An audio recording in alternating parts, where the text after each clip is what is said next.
Something's happening in Minnesota. Behind the closed gates of training camp, far from the national spotlight, a transformation is quietly taking shape. Whispers are growing louder about unexpected breakout performances, major injury concerns that could shake the foundation, and a locker room more united than it's been in years. But lurking beneath all the optimism is one massive, unavoidable question that could define everything. You're not going to want to miss what's coming next. But first, if you've been a fan for over 30 years, click the like button and write in the comments, SKOL Vikings. Now, what if I told you that one of the most talked about training camps in the NFL right now is happening right here in Minnesota, and it's not just about rookies or new acquisitions. No, this story has everything: injury comebacks, underdog redemption arcs, intense positional battles, whispers of locker room drama, and one big question mark under center that could define the Vikings' entire 2025 season. That's right. It's time to talk about the Minnesota Vikings, and what's unfolding in Eagan this summer is a drama worthy of prime time. Let's start where every Vikings fan's heart skipped a beat this offseason: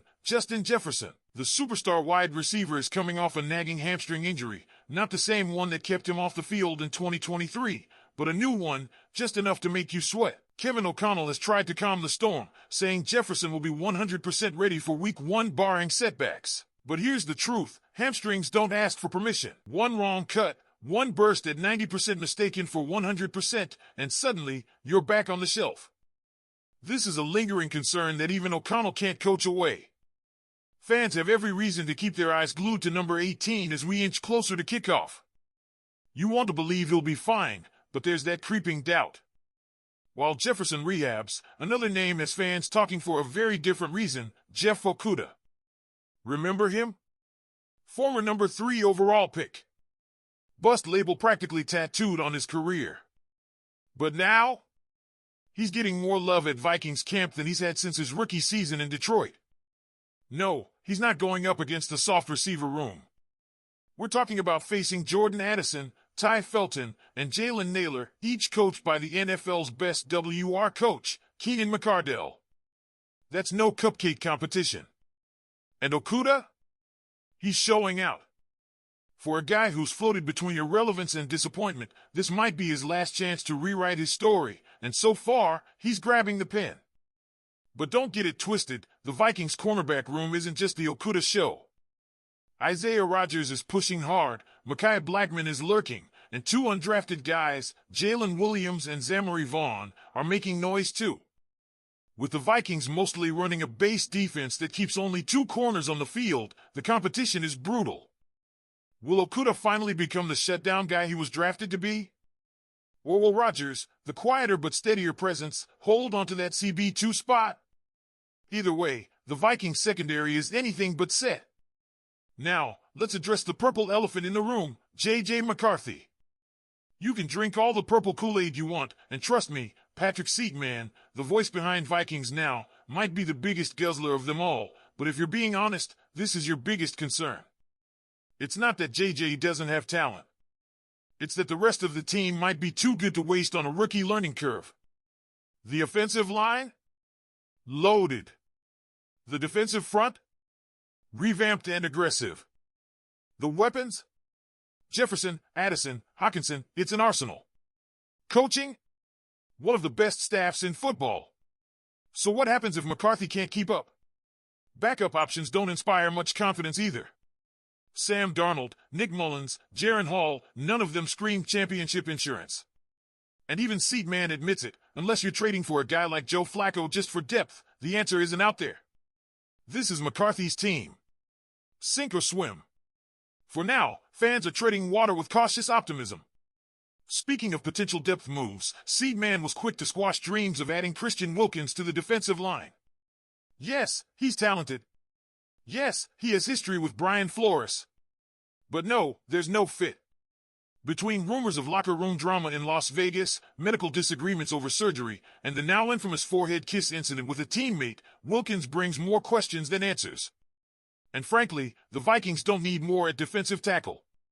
That room is full, disciplined, and tight-knit. No need to add a wild card. Now, about the offense. Should the Vikings become a run-first team in 2025? Maybe. But don't expect Kevin O'Connell to flip his playbook upside down. He's a pass-first guy. It's in his DNA. That said, the run game has to get better. Period. Not more volume, but more production. With Jordan Mason added to the backfield and an improved defensive line, there's hope that balance will return. Not domination. Just balance. Because let's face it, you're not taking the ball out of Justin Jefferson's hands, not when the game is on the line. What about defense? The pass rush looks monstrous. 2 new elite interior pass rushers have been added to a unit that already racked up 49 sacks last year. With 55 sacks as the target for 2025, the math says this defense will be a headache for opposing QBs. And week 1? Seidman's calling 6 sacks. Bold prediction, maybe, but not outrageous. And then there's the gossip. Asante Samuel Jr.? Don't count on it. Medicals are a red flag.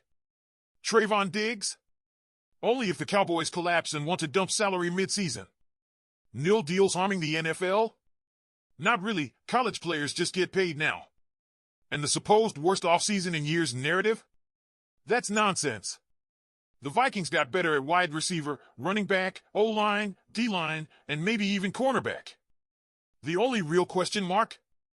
Quarterback. But hey, this is the NFL. You're never going to be 100% perfect on paper. What matters is whether this roster is ready to go 2-0 and shut up every critic from Colin Cowherd to your cousin who still thinks 2022 was a fluke. That's where we'll leave it for now, but the story is far from over. If you've watched all the way through, drop a comment down below. What's your biggest concern heading into week 1? Is it J.J. McCarthy? Is it depth in the secondary? Or maybe something we're all overlooking? Let's talk about it. Because here's the truth, Vikings fans, everything this team has built over the offseason hinges on one thing: execution under pressure. The pieces are in place. The trenches have been rebuilt. The locker room is energized. The fan base?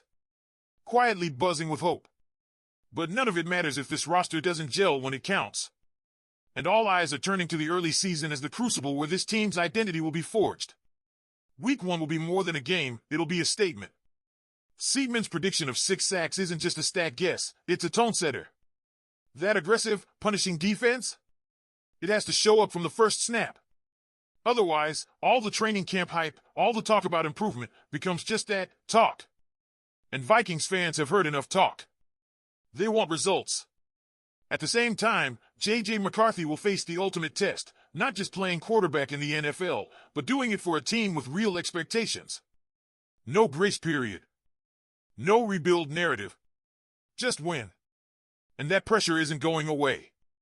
Every throw, every read, every mistake will be amplified. And yet, it's in that pressure we'll see what kind of leader McCarthy really is.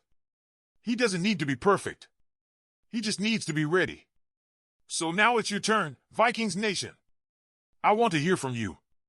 Drop a comment right now. Do you trust J.J. McCarthy to lead this team in 2025? What's your confidence level going into week 1? And how many sacks do you think this defense will get in the opener? Sound off below, and don't forget to like and subscribe so you never miss the next breakdown. The season is coming fast, and Vikings Now will be with you every step of the way. Let's ride this out together. SKOL!